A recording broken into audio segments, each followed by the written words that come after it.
Vamos a hablar brevemente del sistema de conflicto y del análisis de dos autores que estudiaron el tema. En principio vamos a hablar de Entelman y la definición que tiene del conflicto es que es una relación social en la cual sus miembros tienen intereses incompatibles entre sí. Estos intereses incompatibles hacen que la relación social sea de conflicto y no de cooperación como sería si los intereses fueran los mismos. Eh, las partes de esta relación social son los denominados actores.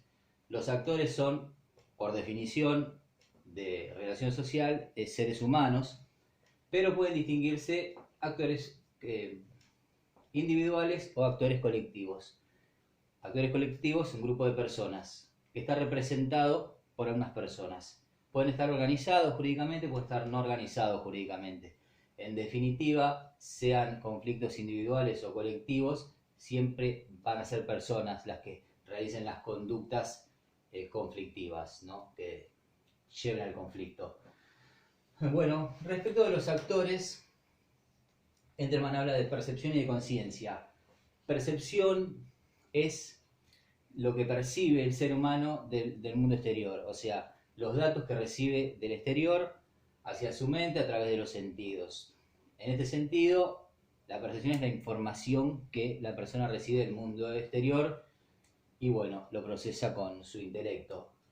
La conciencia implica asumir que esos datos que se percibieron son un conflicto o no son un conflicto. Son dos cosas distintas, hay que tener percepción de datos de la realidad que nos hagan asumir que estamos dentro de un conflicto y bueno, y tener conciencia de ello es asumir que estamos en un conflicto y en definitiva, bueno, realizar las conductas necesarias para defender el interés planteado.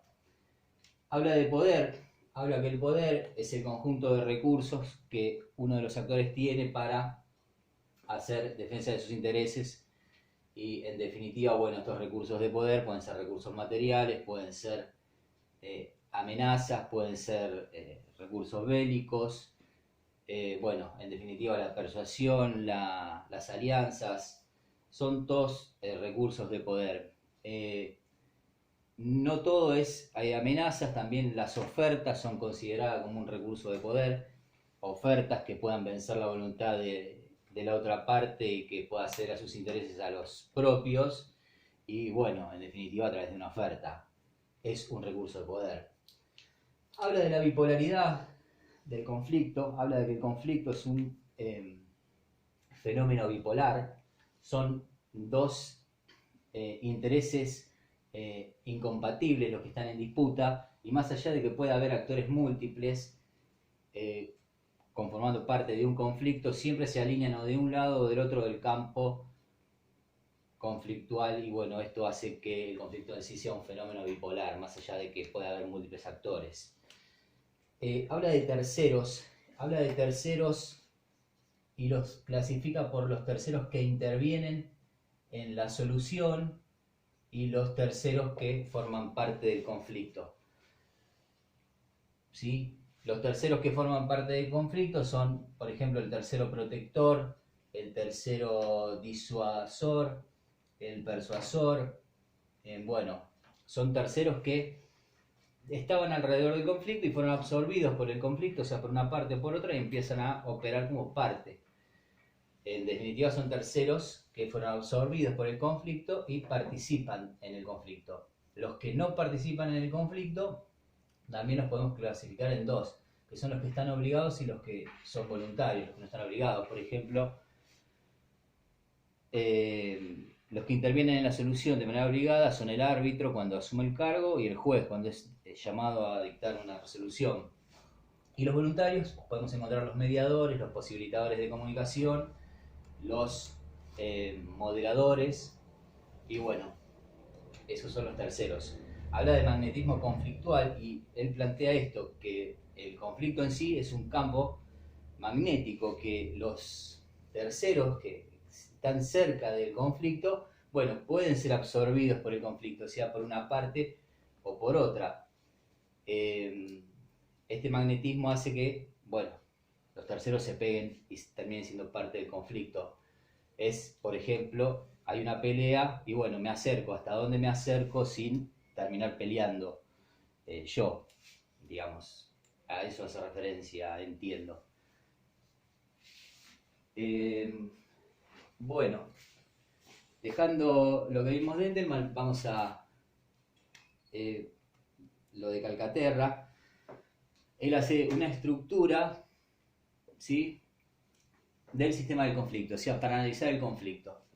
Plantea 3 ejes verticales y un eje horizontal.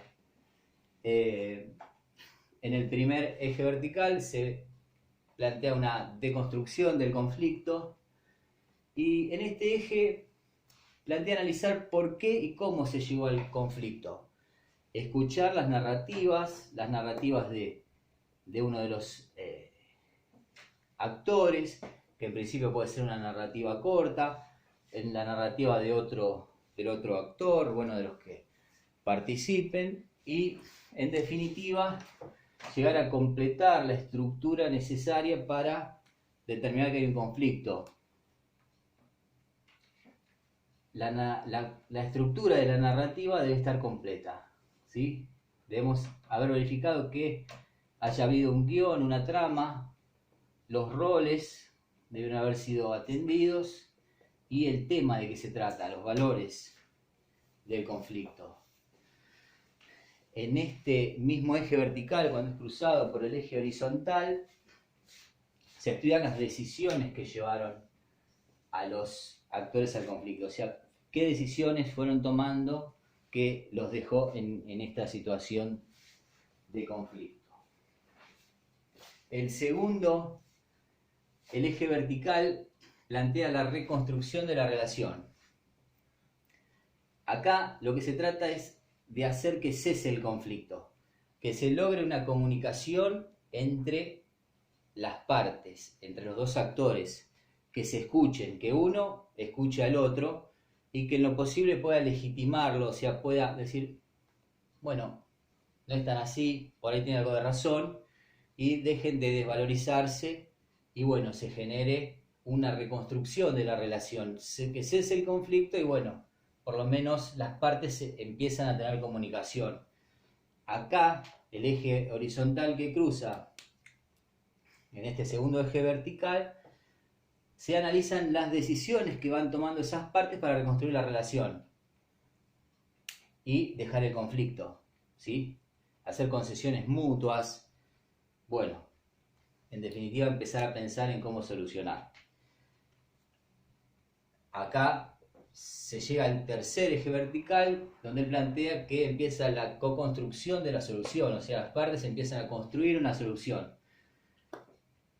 Esta solución va a tener 2 pasos. Al principio puede ser a través de métodos como la negociación o la mediación, ¿sí?, que son métodos de co-construcción que los actores por sí mismos acceden y ellos son los que arriban a la solución, sea en la negociación o en la mediación, y si no se logra en estas instancias arribar a una solución, bueno, se va a decidir delegar al juez o al árbitro para que tome una decisión.